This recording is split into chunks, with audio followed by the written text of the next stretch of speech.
అహల్య ఒంటరిగా రోడ్డుపై నడుచుకుంటూ వస్తూ ఉంటుంది. అహల్యని చంపడానికి రౌడీలు వెతుకుతూ ఉంటారు. ఒక ముగ్గురు రౌడీలు ఒక కారులో అహల్య ఫోటోని మొబైల్లో చూస్తూ అతంతా వెతుకుతూ అహల్యని చంపడానికి వస్తూ ఉంటారు. మరోవైపు గౌతమ్ కూడా కారులో అహల్యని వెతకాలని బయలుదేరి అంతా వెతుకుతూ ఉంటాడు. మరోవైపు అహల్య రౌడీలా కంటపడుతుంది. అదిగోరా ఆ అమ్మాయే, మనం చంపాల్సింది ఆ అమ్మాయినే, పదండి దాన్ని నరికేసి మేడం దగ్గర డబ్బులు తీసుకొని వెళ్ళిపోదాం అని అంటూ అహల్యకి యాక్సిడెంట్ చేయడానికి కార్ స్పీడ్గా అహల్య దగ్గర దాకా తీసుకొచ్చి ఆపేస్తారు.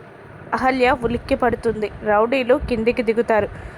దాన్ని నరికేయండిరా అని ఒకడంటుంటే మిగతా ఇద్దరు అహల్యని చంపడానికి పొడవడానికి మీదికి వెళ్తూ ఉండగా, వద్దు ప్లీజ్ మీకు దండం పెడతాను నన్ను వదిలేయండి అన్నా కూడా అహల్యని వాళ్ళు పొడవబోతుండగా వాళ్ళిద్దరిని మిగతా రౌడీ మీదికి తోసేస్తుంది. ఇక వాళ్ళు ముగ్గురు కింద పడిపోయే బ్యాలెన్స్ చేసుకునే టైంలో కిందున్న మట్టిని ఆ ముగ్గురి రౌడీల కళ్ళల్లో కొట్టి అక్కడి నుండి అహల్య పారిపోతుంది. రౌడీలు అరే అది పారిపోతుందా అంటూ ఫాలో అవ్వడానికి ట్రై చేస్తూ ఉంటారు. అహల్యని వెంబడిస్తూ ఉంటారు రౌడీలు. మరోవైపు గౌతమ్ కూడా వెతుకుతూ ఉంటాడు.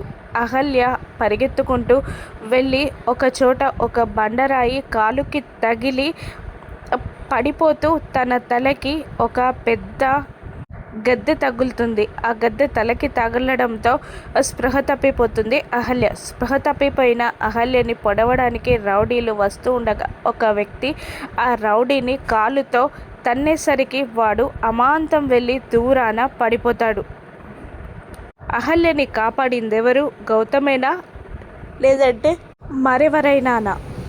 అహల్య గౌతమ్ కంటపడుతుందా? రాను ఎపిసోడ్స్లో చూద్దాం. Thank you for watching.